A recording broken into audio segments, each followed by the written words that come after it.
묵도하시겠습니다.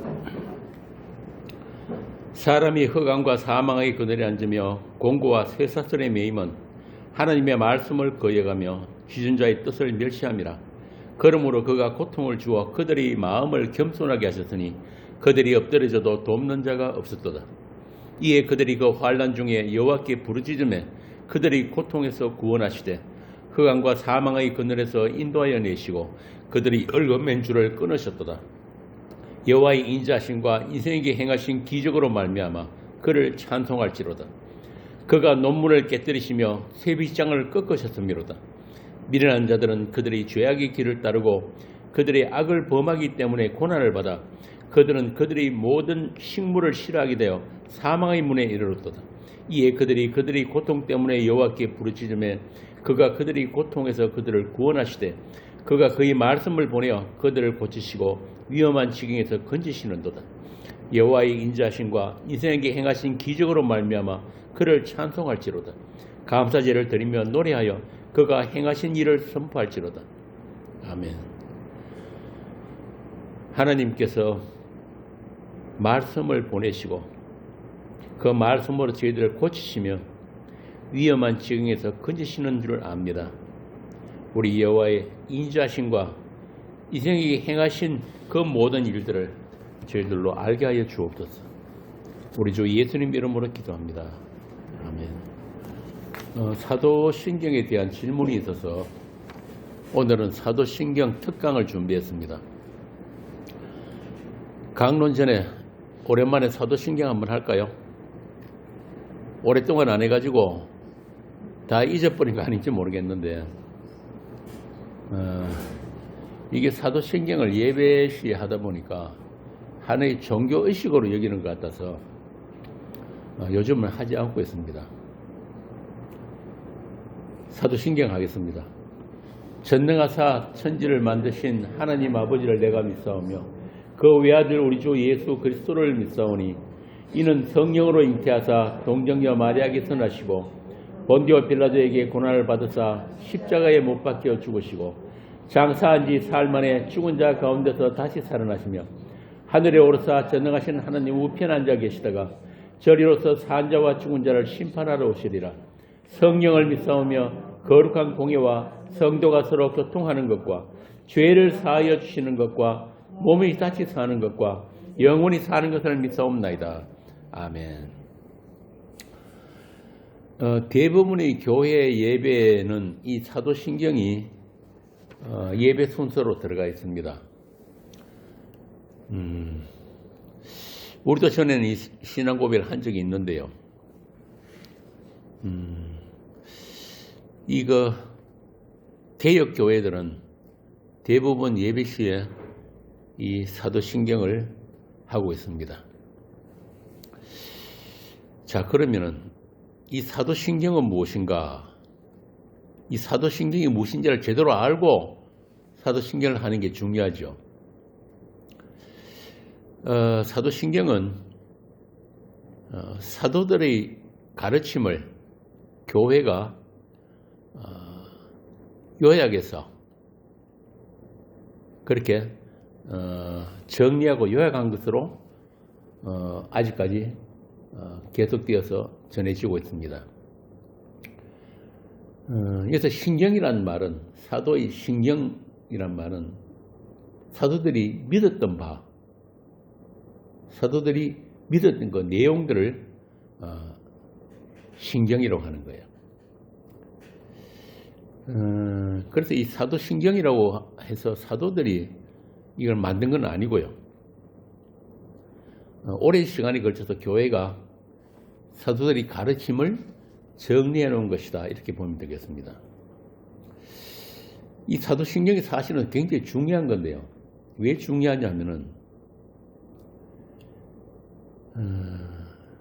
오늘날과 같이 이렇게 절대적인 진리가 없고 상대적인 진리, 그러니까 다원주의, 또 뭐라 그럴까, 번영신학, 기복주의, 신비주의 이런 것들이 세상 교회를 오염시켜 놨기 때문에 우리가 믿는 바 성경의 진리를 올바로 깨닫고 정리해서 우리가 가지고 있는 것, 굉장히 중요한 것입니다. 그런 면에서 사도신경은 아주 중요하다고 볼 수 있죠. 그러면 이 사도신경이 어떤 과정을 거쳐서 형성되었는가, 이것부터 먼저 보겠습니다.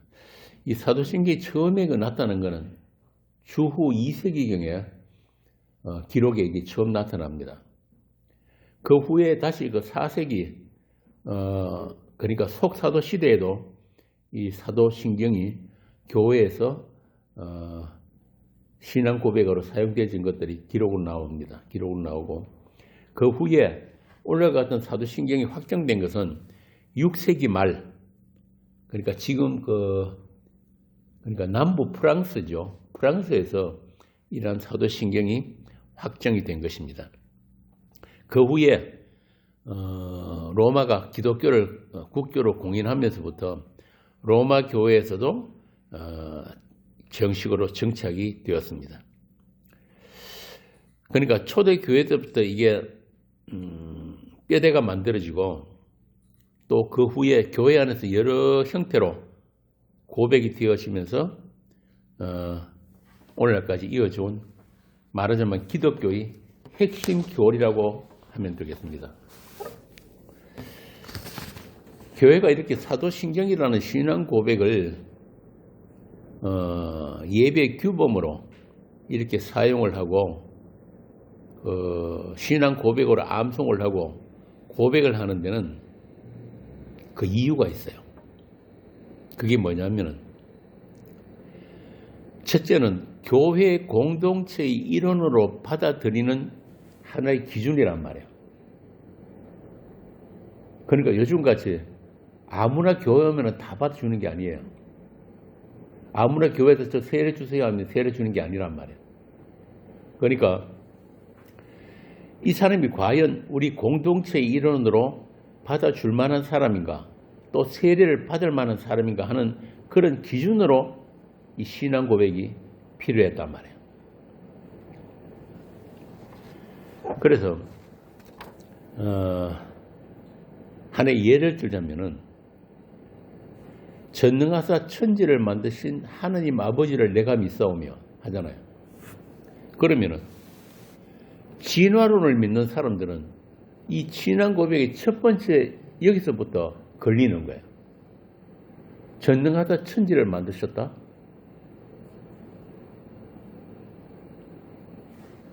그래서 진화론을 믿는 사람에게는, 그런 사람은 이 신앙 공동체의 멤버로 받아들일 수가 없다. 또 어떤 사람은 예수님이 하나님 되심, 성자 되심을 안 믿는 사람들도 있어요. 아니, 교회에 나오면서 그런 사람들이 있다니까요. 아프리카의 성자라고 하는 슈바이처가 그랬잖아요. 그 사람 죽을 때까지도 예수님은 하나님 아니다 그랬다.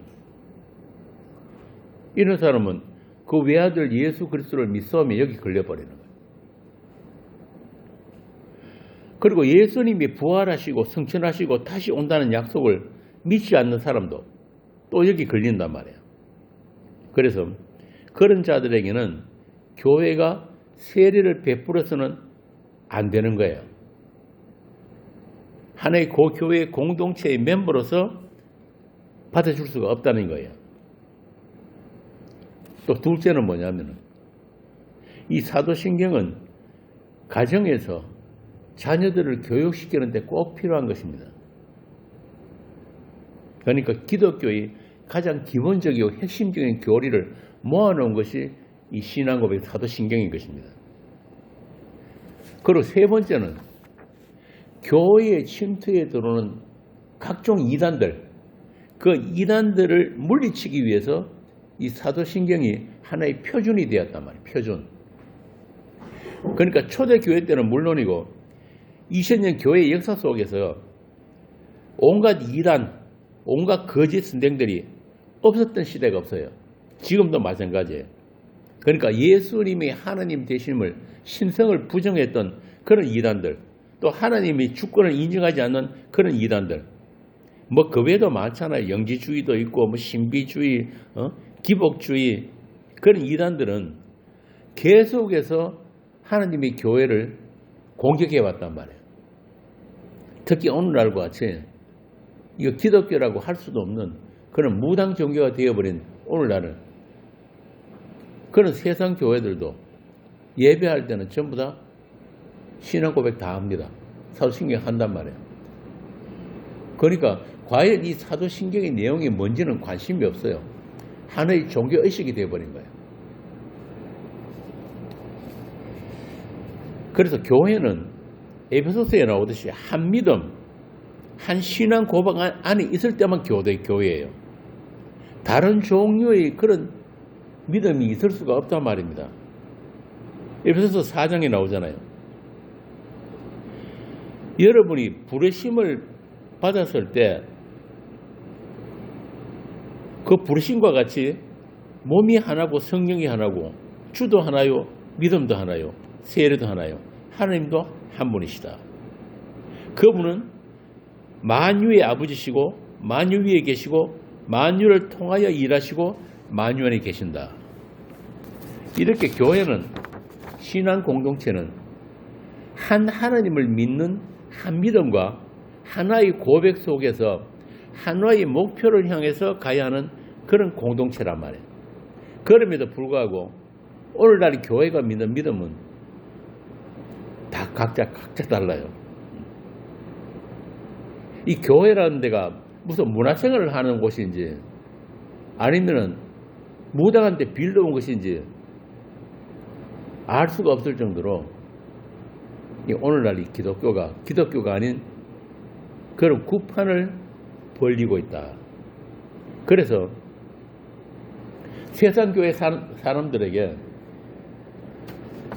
당신이 무엇을 믿습니까? 라고 질문을 했을 때 그 믿는 믿음의 내용을 모르는 경우가 참 많아요. 자신들이 믿는 게 무엇인지 정확히 모르면서 그냥 믿는다고 하는 건 그야말로 미신적이고 맹목적인 믿음, 무당 종교, 하나의 취미생활, 문화가 되어버린 기독교. 그래서 그런 말이 있잖아요. 이 기독교가 유럽에서 문화가 되었고 미국에 가서 기업이 되었고 한국에 와가지고 대기업이 되었다.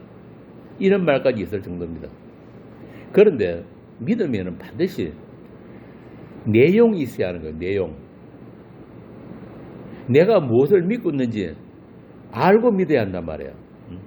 자기가 믿는 그 대상에 대해서도 모르고 또 그분이 내가 믿는 그 주가 되신 그분이 하신 일에 대해서도 모르면서 무조건 믿는다고 하는 이거는 그야말로 우상숭배의 다름 아니다.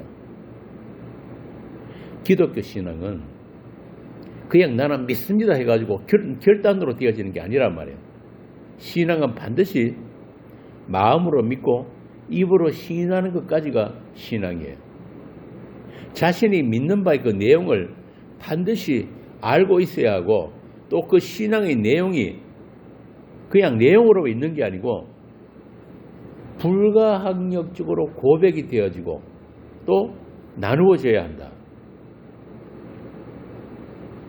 그를 위해서 하나님은 자기 사람들 한 사람 한 사람을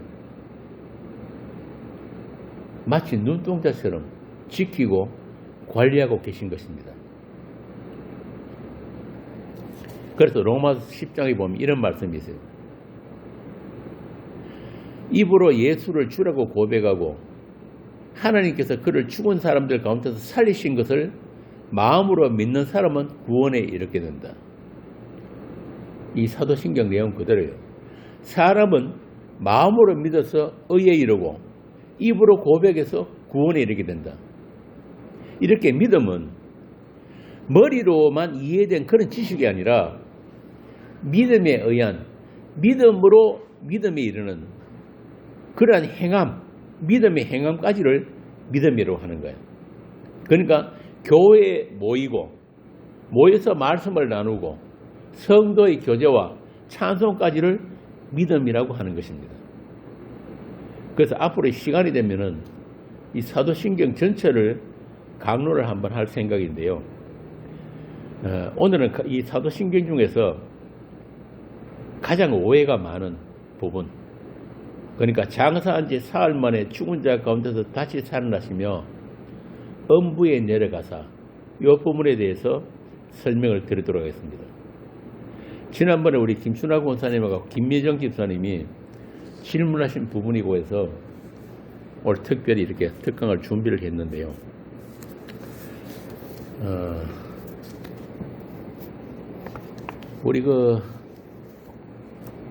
우리 교회 목사님들 중에서 제법 유명하다고 하는 이재철 목사라는 분이 이 사도신경 때문에 통합 측에서 이단으로 고발이 됐어요. 이분이 무슨 이야기를 했냐면은 원래 사도신경 원문에는 음부로 내려가사가 들어있는데 이게 우리 하는 사도신경에 빠져있다. 이 음부에 내려가셔서 예수님이 뭘 하시냐면은 지옥에 있는 영혼들에게 복음을 전하셨다. 이렇게 이야기를 해버린 거예요. 그래서 우리도 죽은 자들을 위해서 기도를 해야 한다. 이래가지고 말썽이 나서 야단이 났습니다. 그래서 이 부분에 대해서 오늘 한번 같이 살펴보도록 하겠습니다. 먼저 우리가 알아야 하는 게 뭐냐면은 성도는 예수님과 함께 죽은 자예요. 사도신경에서 예수님이 장사한 지 사흘 만에 부활하셨다 하는 이 내용이 예수님만의 내용이 아닌 거란 말입니다. 십자가에서 성도와 함께 죽은 자들이 성도입니다. 예수님과 함께 죽은 자들. 그렇게 세상에 대해서 죽은 자들이 그 예수님의 죽음이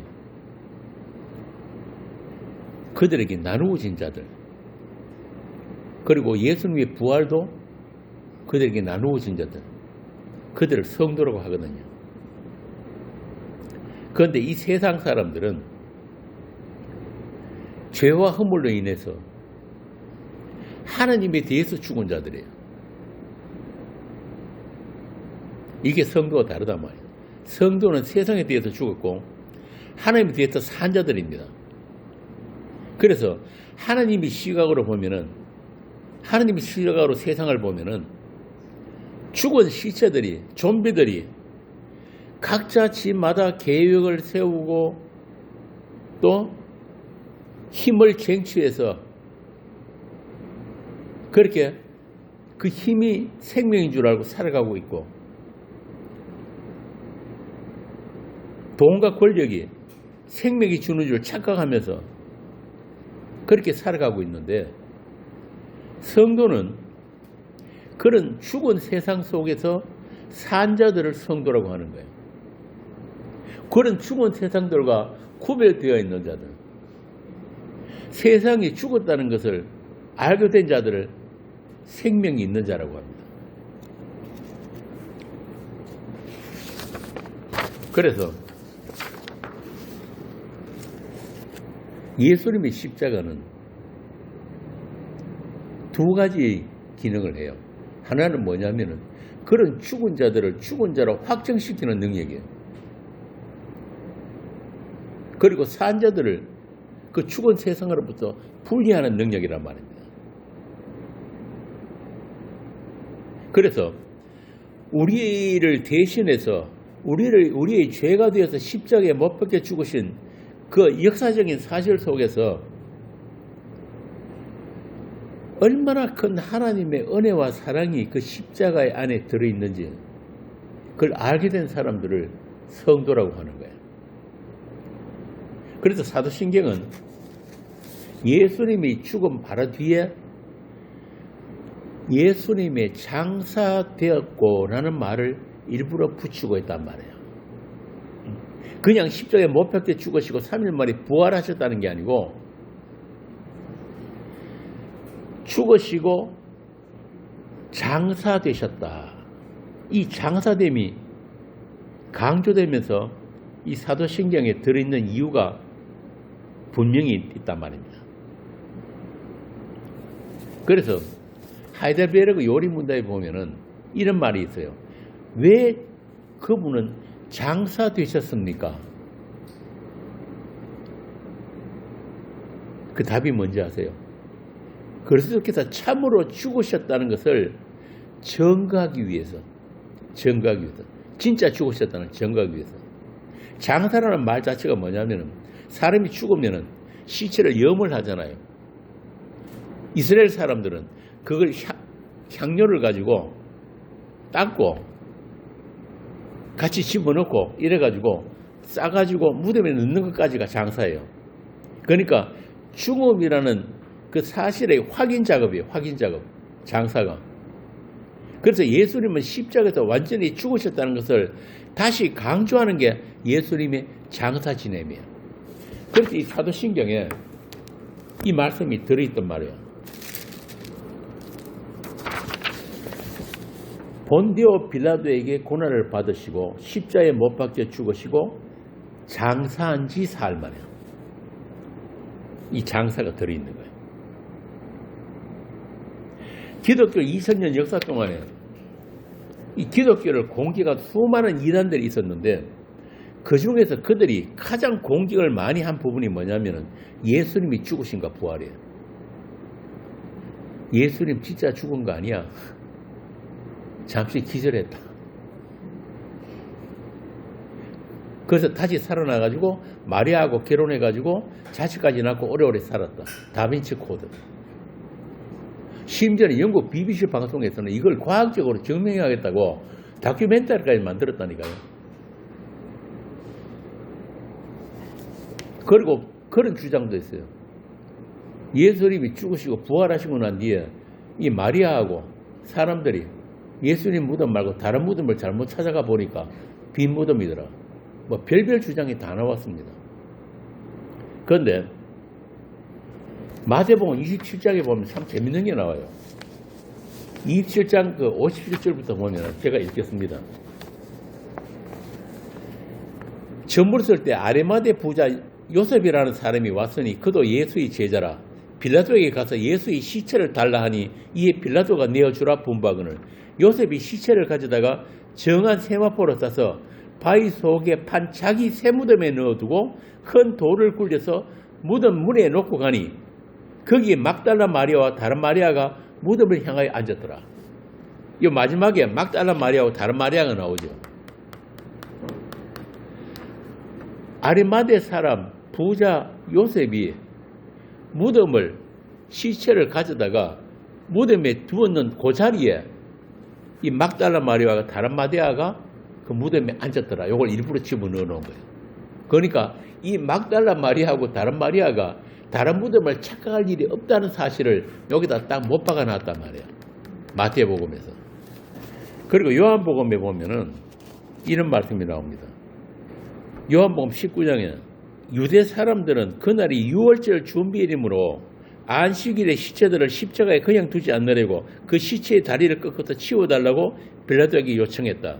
그 안식일은 큰 날이었기 때문에. 여기 나오는 안식일 큰 날은 1년에 한 번 있는 안식일이에요. 일반 안식일이 아니고. 이 유월절은 뭐냐 하면은 하루만 유월절이 아니고 며칠 계속되는 절기입니다. 유월절 절기 자체가. 그러니까 유월절 안에 안식이 들어일 수가 있는 거예요. 19장 32절에 병사들이 가서 예수와 함께 십자가에 달린 한 사람이 다리와 또 다른 한 사람이 다리를 꺾고 예수께 와서 그가 이미 죽으신 것을 보고 다리를 꺾지 않았다. 이런 내용들이 전부 다 요한복음에 일부러 기록을 해놓은 이유가 예수님 안 죽었다는 그런 이단들이 공격을 못을 박아놓은 거예요. 그거 아니라고.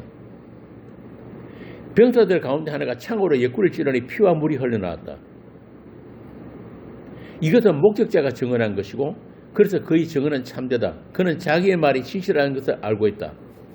그는 여러분들도 믿게 하려고 증언한 것이다. 일이 이렇게 된 것은 그의 뼈가 하나도 부러지지 않을 것이다라고 한 성경 말씀이 이루어지게 하려는 것이다. 이게 출애굽기 12장 46절이라는 말씀이거든요. 이렇게 예수님의 완전한 죽음을 그 군병들, 로마 군병들과 여러 사람들이 확인을 하고 또 확인을 했다. 옆구리를 찔러서 피가 물이 나오는 것을 확인했다. 자, 성경이 이렇게 예수님의 진짜 죽음을 강조하고 확인을 시켜주는 이유가 있단 말이에요. 이게 왜 그러냐 하면은 그 예수님의 죽음이 사실인 것처럼 그 예수님이 죽음에 동참해서 연합해서 구원을 받은 성도들도 이 세상에서 우리의 옛사람, 아담에게서 물려받은 이 옛사람이 완전히 죽는, 남김없이 죽어나는 그 십자가의 삶을 살게 된다. 이걸 강조하는 거예요. 또한 그 진짜 죽음 뒤에 이어지는 그 부활, 예수님의 부활이 선명하게 드러나기 위하다. 그렇게 예수는 우리 죄가 되어서 십자가에 죽으셨으니까 그 죽음이 만일 완전한 죽음이 아니라면 진짜 큰일 난단 말이에요. 우리 부활도 없는 거예요. 우리들이 이 불가능한 이 몸, 이 거짓되고 추악한 이 부정한 이 몸이 완전히 죽지 않으면 그 예수님의 죽음에 연합되지 않았더라면 그 예수님의 그 언약의 죽음, 그 유일한 그 죽음이 우리에게 나눠지지 않았다면 우리 진짜 큰일 난단 말이에요. 그러니까 예수님이 완전히 죽어서 장사지냈다는 이 말 안에는 그 엄청난 비밀이 숨어 있는 거예요. 그래서 우리의 죄가 되고 우리의 저주가 되셔서 죽으신 예수님은 완전히 죽으셔야 했다. 장사 지냈어야 했다. 이렇게 예수님이 십자가에서 돌아가시자 모든 사람들은 예수님의 제자들까지도 실망하고 두려워가지고 다 도망가 버렸습니다. 그런데 희한하게도 어떤 한 사람이 빌라도 앞에 로마 총독을 찾아가가지고 예수님이 실제를 달라고 요구를 하는 거예요. 아, 이거 대단한 겁니다, 이거. 그 당시에는 예수와 한패가 되면은 이스라엘이라는 공동체에서 쫓겨날 때예요. 맞아 죽어도 할 말 없는 때인데 이 아레마다 요셉이 누군지 아세요? 공예 회원이에요.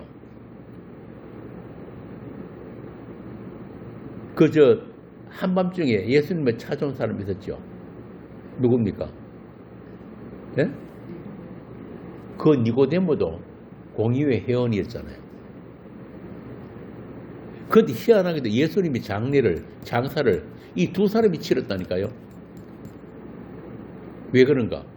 이 아르마데 사람은 성경에 보면 굳이 부자라고 딱 못을 박아놔요. 왜 못을 박느냐? 성경 구약에 보면은 예수님이 부자의 무덤에 장사된다는 말씀이 들어있기 때문에 그런 거예요. 그 말씀이 이루어지기 위해서 이 아리마대 요셉이라는 사람이 예수님의 시체를 받아다가 자기 무덤에다가 안치를 한단 말입니다. 놀랍죠? 마태복음 27장입니다. 처음 물었을 때 아리마대 부자가 들어가요. 요셉이라는 사람이 왔으니 그도 예수의 제자라. 빌라도에 가서 예수의 시체를 달라니 빌라도가 내어주라 분바거늘 요셉이 시체를 가져다가 정한 세마포를 써서 바위 속에 판 자기 무덤에 넣어두고 큰 돌을 굴려 무덤 문에 놓고 가니 요셉이라는 사람은 아주 부자였죠. 그리고 아주 대단한 직위를 가진 사람이에요. 산헤드린 공회 회원이란 말이에요. 마가복음에는 이 사람을 어떻게 설명을 하냐면은 하나님이 나라를 기다리는 사람이었다. 그러니까 예수님이 살아계실 때 예수님이 그 복음을 듣고 하나님 나라를 기다리는 사람이었다. 그리고 이 산헤드린 공의원인 요셉과 니고데모가 예수님이 장사를 함께 지내게 돼요. 여기서 함께라는 단어가 아주 중요합니다. 이사야 53장에 보면은 그는 폭력을 휘두르지 않았고 거짓말도 하지 않았지만 사람들은 그에게 악한 사람과 함께 묻힐 무덤을 주었고 죽어서 부자와 함께 들어가게 되었다. 이 말씀이 있거든요. 이사야서요. 이 말씀이 이루어지기 위해서 예수님은 부자의 묘실에 함께 묻히도록 된단 말이에요. 이렇게 예수님이 아레마대 요셉의 무덤에 함께 묻히시고 장사되었다. 그리고 예수님이 부활하신 후에 그 예수님이 묻히셨던 무덤은 원래 주인이었던 아레마대 요셉이 같이 또 그 무덤에 죽어서 들어가는 거예요. 아리마대 요셉은 어떤 생각을 했겠습니까? 자기의 무덤에 예수님이 묻히신 적이 있는데 그 무덤에 예수님이 약속대로 무덤 문을 여시고 살아나셨다. 자신의 무덤에. 그 무덤에서 부활이 일어났다. 이제 자신도 죽으면 그 무덤에 묻힌다. 그렇게 아리마대 요셉은 죽음을 이기신 예수님의 부활을 보았고 그 부활하신 예수님이 예수를 믿는 자신도 부활하게 할 것이라는 그 약속을 믿었기 때문에 이 아리마대 요셉은 죽음이 두렵지 않은 거예요. 예수님이 죽음과 부활을 확실하게 확인한 사람이 바로 자신이기 때문에 니고데모와 함께 예수님을 세마포에 싸고 자신의 무덤에 안치를 했기 때문에 누구보다도 예수님의 죽음을 확실하게 확인한 사람이 이 사람이라니. 그런데 그 예수님이 자신의 무덤에서 살아났단 말이에요. 그래서 자신의 죽음도 그렇게 부활로 연결이 된다는 것을 그 누구보다도 잘 알았던 사람이 바로 이 아리마대 요셉 그리고 니고데모예요. 그래서 더 이상 그에게 죽음은 두려움이 아니었고 오히려 그에게 있어서 육신의 죽음은 영원한 생명, 부활로 들어가는 관문이 된다. 사망아 문 열어라 하고 들어갈 수 있는 그런 관문이 된다. 사망아 너희 쏘는 것이 어디 있느냐, 사망아 너희 이기는 것이 어디 있느냐, 로마서에 나오잖아요. 이렇게 외칠 수 있는 자가 된 거예요. 그래서 예수님의 장사 지냄, 완전한 죽음의 확인, 이것은 예수님의 부활을 더욱더 확실하게 나타내는 전제가 된다. 완전히 죽었던 그분이 다른 몸으로 살아나셨다는 그 사실 앞에서 우리도 또한 동일한 부활의 소망을 가질 수 있게 된 것입니다. 예수님이 장사된 그 무덤이 바로 내 무덤이에요. 내 무덤에서 예수님이 나를 대신해서 아니 나와 함께 묻혔다가 다시 살아나셨다. 그래서 나도 그렇게 완전히 죽었다가 다시 살아나게 된다는 것을 우리가 소망 속에서 우리 소망으로 가지게 된 것입니다. 그래서 우리 믿음의 선배들은 이 교회의 신조, 신앙 고백에 예수님의 장사됨을 굳이 그렇게 못 박아 넣어놨던 것입니다. 죽은 지 사흘 만에 장사되었고 장사한 지 사흘 만에 죽은 자 가운데서 살아나셨다. 요한복음 3장에 보면은 밤에 예수님을 찾아온 니고데모가 나옵니다. 굳이 요한이 밤에란 표현을 단어를 일부러 집어넣었단 말이에요. 왜냐하면 이 니고데모가 그때까지만 해도 밤에 속한 사람이었다. 밤의 사람이었다. 이런 뜻이에요. 그가 찾아와서 예수님을 보고 말하냐면 선생님이여 랍비여 우리가 당신은 하나님께서 온 선생인 줄 압니다. 하나님이 당신과 함께하지 않으면 당신이 행하는 이 모든 표적을 아무도 할 수가 없습니다. 요게 그때까지 이 니고데모가 알았던 예수예요.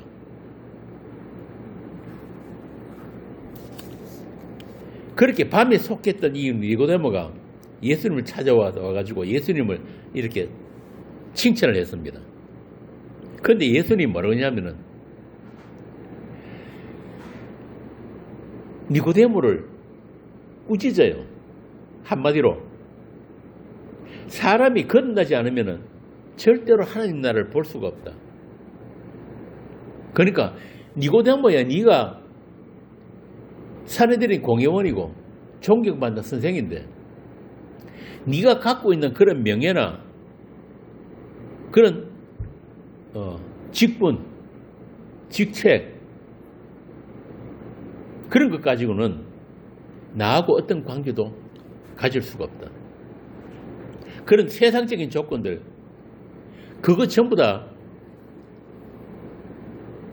죽지 않으면 버리지 않으면 그래서 하늘로부터 새 생명으로 나지 않으면 하느님 나라는 네가 못 간다. 다시 말해서 나하고 어떤 관계도 없다. 그러니까 다시 난다는 말은 지금 있는 나의 죽음이 전제되는 다시 나는 거예요. 옛 사람이 죽음이란 말이에요.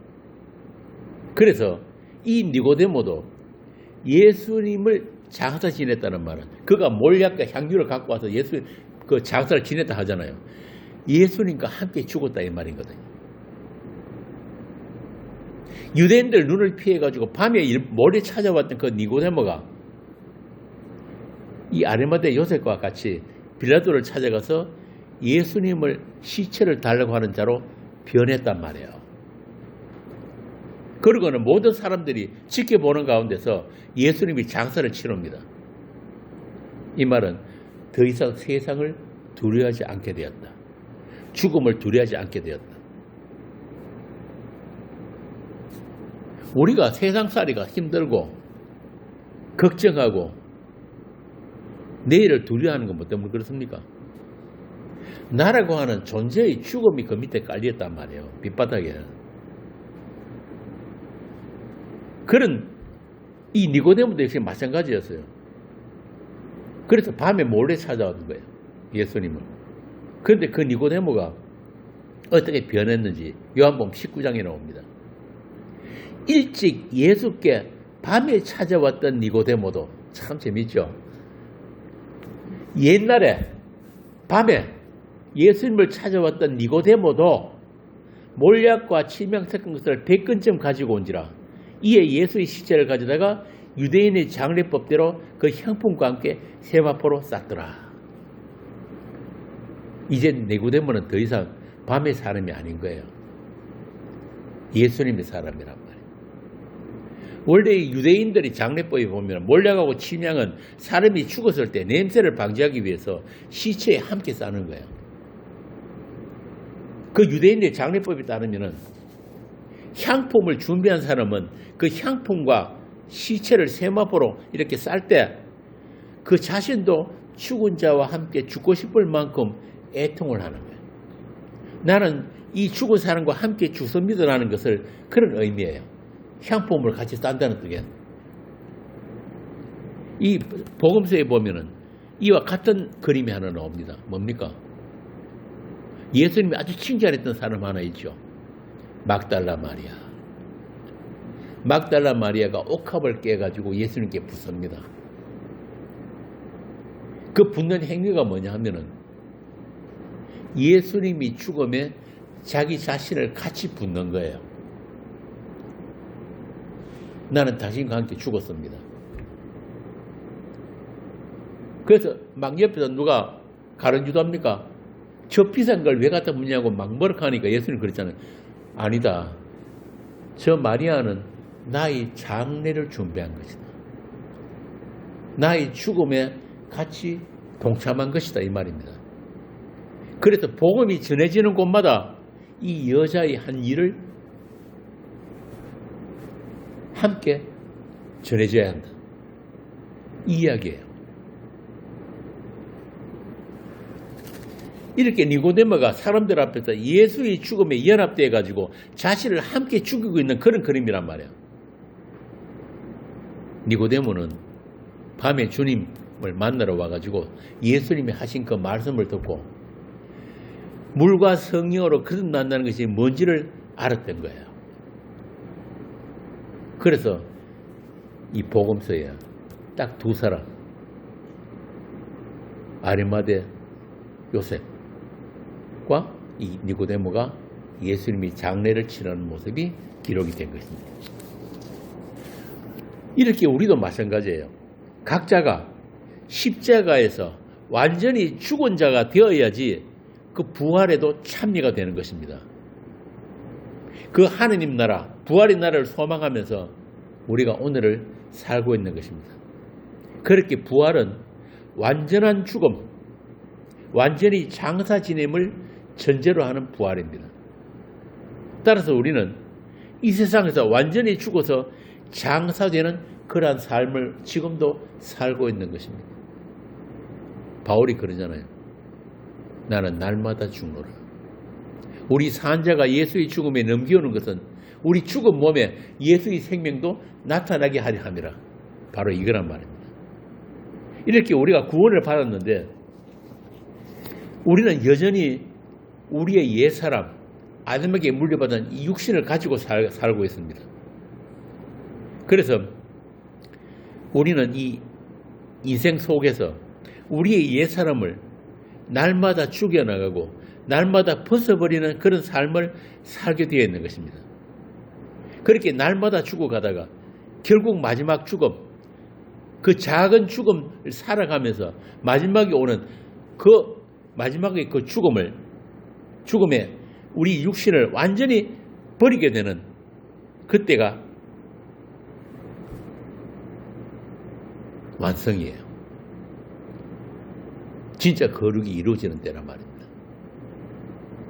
그렇게 인생은 우리가 인생 동안에 옛사람을 벗고 또 벗다가 결국에는 그 옷을 완전히 벗어버리게 되고 그 육신의 죽음을 통과하면서 우리는 완전한 거룩한 그런 아들들로 완성이 되는 것입니다. 따라서 이 성도의 죽음은 어떤 면에서 보면 우리 인생의 절정이에요. 그래서 하나님께서도 성도의 죽음을 귀하게 보신다고 한 것입니다. 그래서 우리 죽음은 이제 더 이상 죄의 삭스로서 그런 무시무시한 죽음이 아니에요. 이제 우리 죽음은 죄를 완전히 벗어버리는 그런 죽음이고 부활을 향한 죽음입니다. 예수님의 무덤이 기쁨의 무덤이 되었다는 것을 이 복음서들은 우리에게 증언하고 있단 말이에요.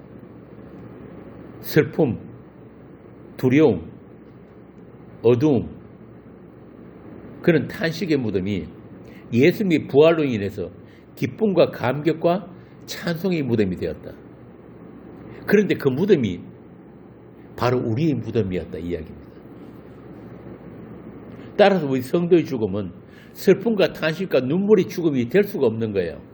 부활이 약속되어 있는 그런 죽음. 장사를 진행받은 예수가 멀쩡하게 새 몸을 믿고 살아나신 사건이 역사적인 사실인 것처럼 우리도 그렇게 부활을 하게 될 것이다. 따라서 우리는 그 부활 이전에 완전히 이 땅에서 죽은 자로 그 죽음을 우리가 먼저 살아내야 한다. 우리 육신에서 나오는 모든 것들, 죄의 소욕들, 이런 것들이 다 죽어나가야 한다. 그렇게 우리 육적 자아가 날마다 죽어나가면서 그런 작은 죽음을 통과하면서 우리는 마침내 사망의 문을 열고 그 부활의 몸을 잊게 됩니다. 2000년 전에 예수님이 우리를 품에 안고 우리의 무덤에 장사되셨기 때문에 우리도 이 세상 속에서 그렇게 장사될 수밖에 없는 것입니다.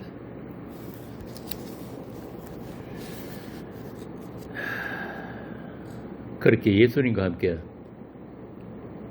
우리 무덤으로 또 우리 부활을 향해서 한 발 한 발 가고 있는 자들, 그들을 성도라고 하는 것입니다.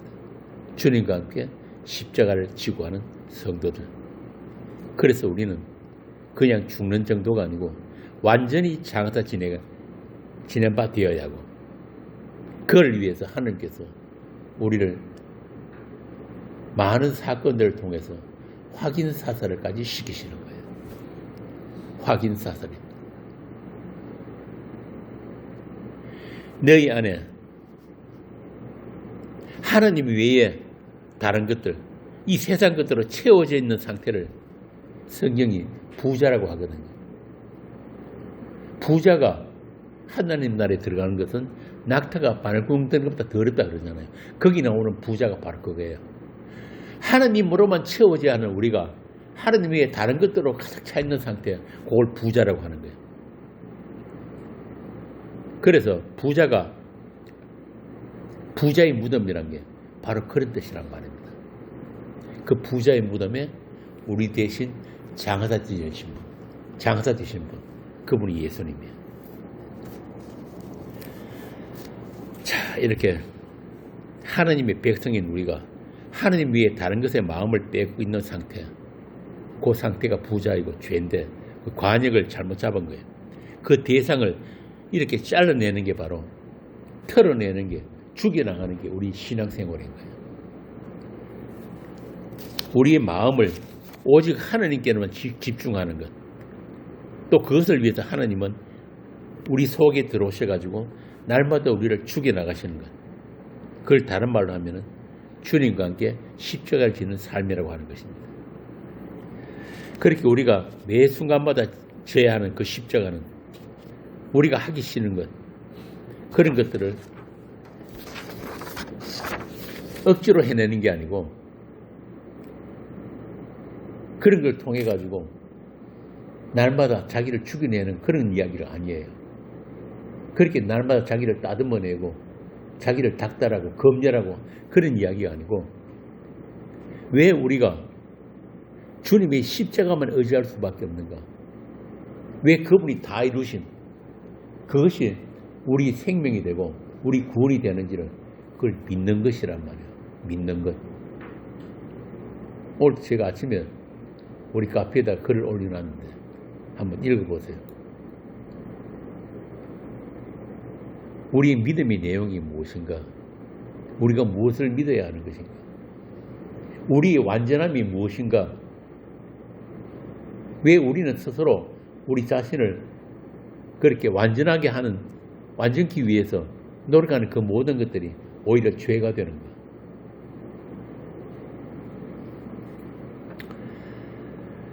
그렇게 예수님의 십자가만 붙들고 그것을, 그 은혜만 꼭 붙드는 게 그것이 하나님 나라를 얻는 것이라는 것을 우리가 인정을 해야 되는 거예요.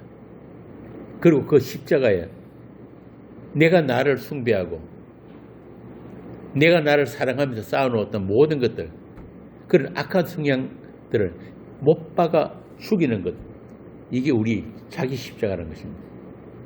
그게 우리 의지나 결단으로 노력으로 되는 게 아니고 예수님이 십자가에서, 예수님의 무덤에서 우리 옛사람이 완전히 죽고 장사되었다는 그 사실을 우리가 믿는 거예요.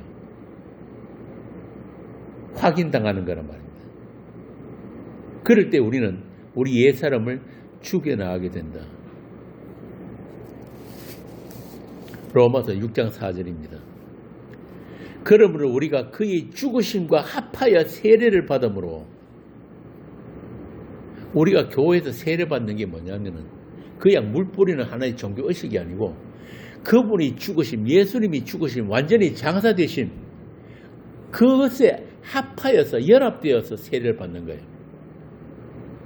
그 죽으심과 합하여 세례를 받음으로 그와 함께 장사되었나니, 이는 아버지의 영광으로 말미암아 그리스도를 죽은 자 가운데서 살리신 것 같이 우리로 또한 새 생명 가운데서 행하게 하려 함이라. 분명하잖아요. 만일 우리가 그의 죽으심을 본받아 연합한 자가 되었으면, 그분이 죽음에 함께 장사가 되었으면 그의 부활을 본받아 연합한 자도 되리라, 이 이야기예요. 그러므로 그 죽음에 합하여 장사된 자들은 가르디아서 5장 24절, 그리스도 예수의 사람들은 육체와 함께 그 정과 욕심을 십자가에 못 박았느니라. 이렇게 우리 성도는 우리 옛 사람이 육체뿐 아니라 정과 욕심, 물질에 대한 욕심, 이생의 자랑, 육체의 정욕, 이 모든 것들을 이미 십자가에서 못 박힌 자들이에요.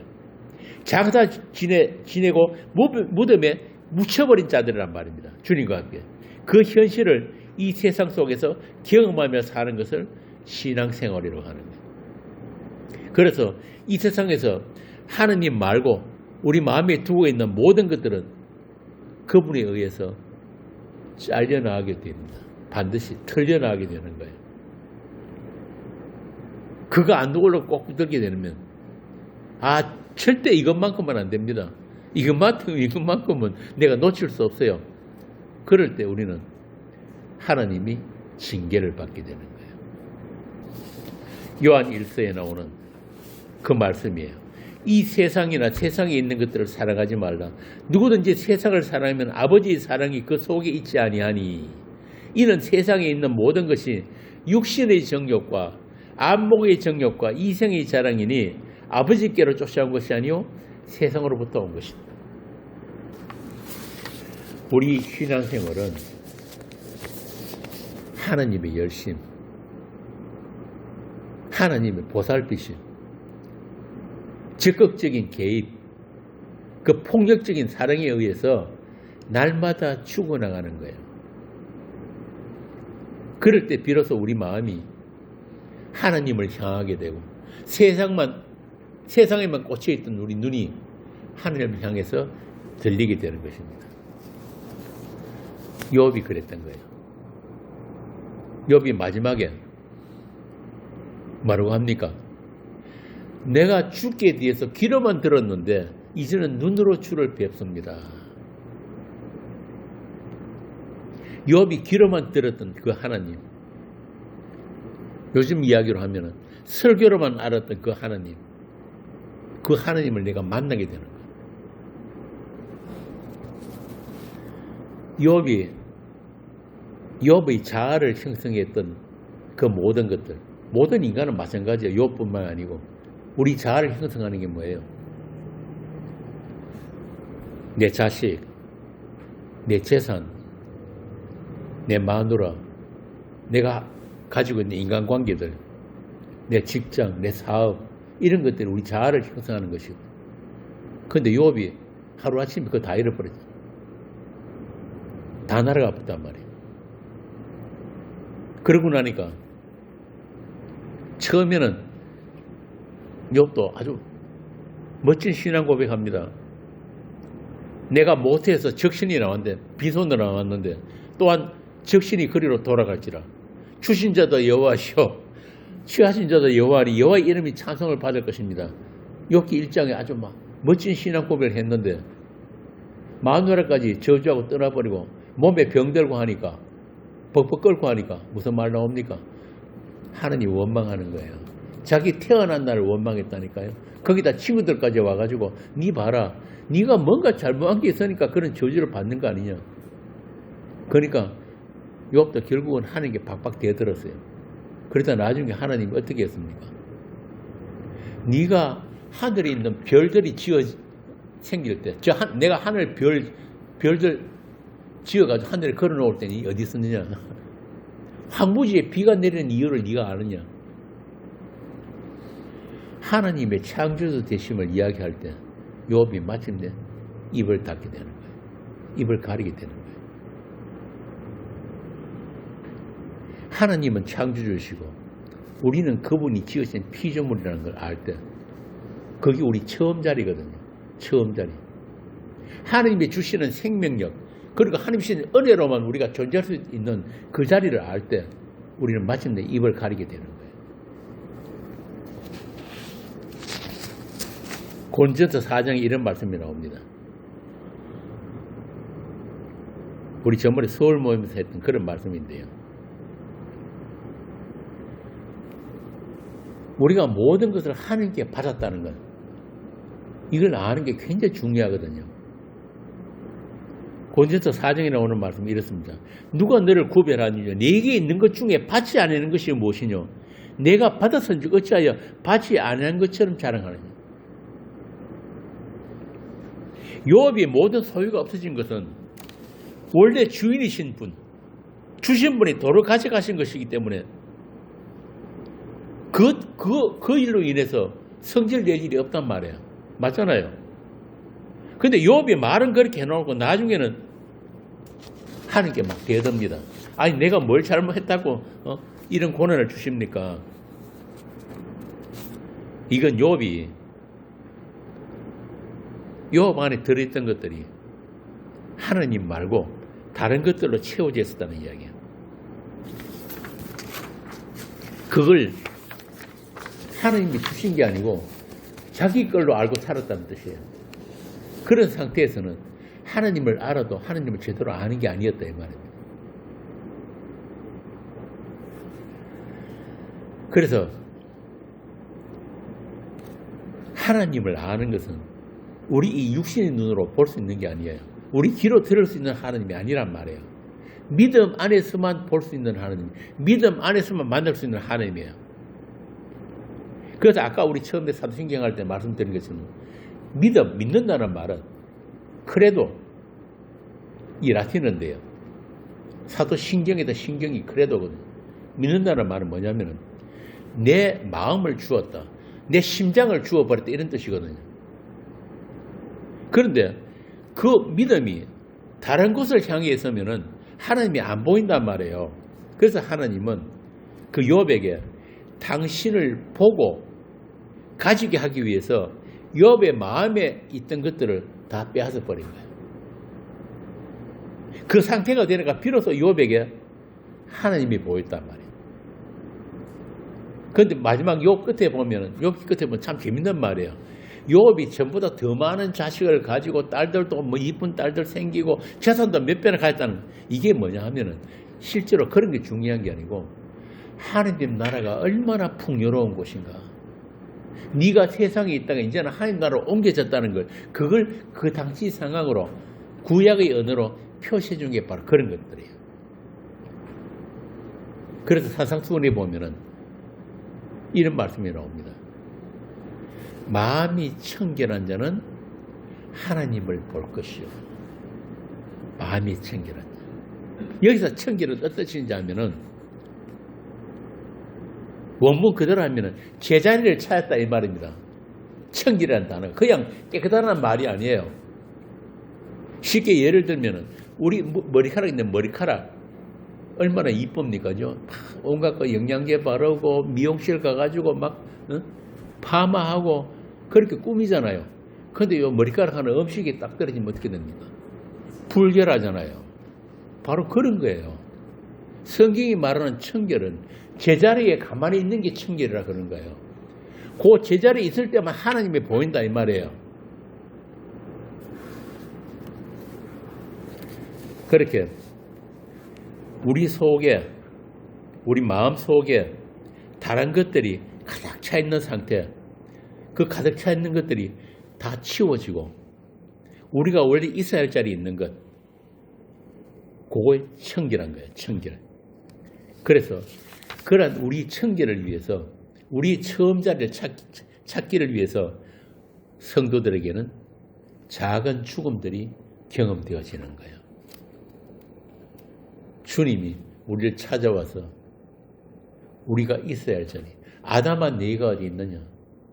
우리는 자꾸 하나님을 피해서 우리 자리를 만들고 내 세계를 만들어서 나무 뒤로 숨는데, 그 아담을 하나님은 그대로는 그 아담과 함께 할 수가 없기 때문에 그 아담을 반드시 죽여서, 예수 그리스도 안에 죽여서 그 하나님과 영원을 살기 위한 그러한 하나님의 작업이 우리한테 실행이 되는 것입니다. 그렇게 우리는 그러한 죽음을 경험함으로 해서 우리 속사람이 새로워지고 새 피조물로서 새로운 삶을 살게 되는 것입니다. 그래서 우리 옛사람은 장사 지내야 되는 거예요. 예수님과 함께 장사 지내야 되는 거예요. 그렇게 우리는 하나님에 대해서 산 사람이지 이 세상에 대해서 산 사람이 아닌 것입니다. 우리는 우리 자신과 세상에 대해 이미 장사된 자들이에요. 그러니까 잘 죽으시면 되는 거예요. 요 2부 장사한 지 사흘 만에 음부에 내려가서는 다음에 계속해서 하기로 하겠습니다. 그리고 우리 김미정 집사님 질문하신 사흘에 대해서 설명을 드리겠는데, 이 사흘은 구약에서부터 이미 예고된 사흘이에요. 예언된 사흘이에요. 호세아서 6장 2절에 보면은 하나님이 이틀 후에 우리를 살리시고 3일째 우리를 일으키신다, 이런 말씀이 기록이 되었습니다. 그리고 요나서에 보면은 요나가 물고기 뱃속에서 며칠 있습니까? 3일 있잖아요. 이렇게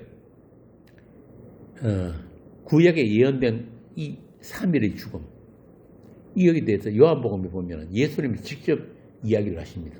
너희가 이 성전을 헐라 내가 3일 후에 이 사흘 동안에 이 성전을 일으키리라.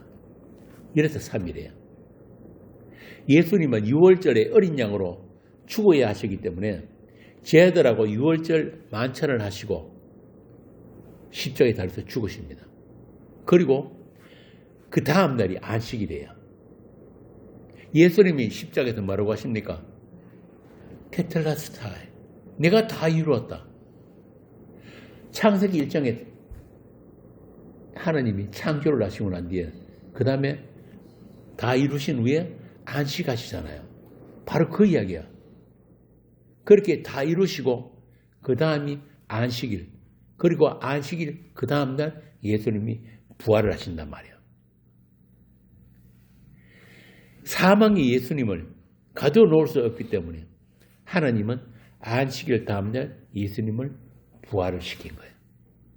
그래서 사흘입니다. 그 다음에 음부에 내려가서는 제가 다음에 다시 시간을 내서 설명을 드리기로 하겠습니다. 기도하겠습니다.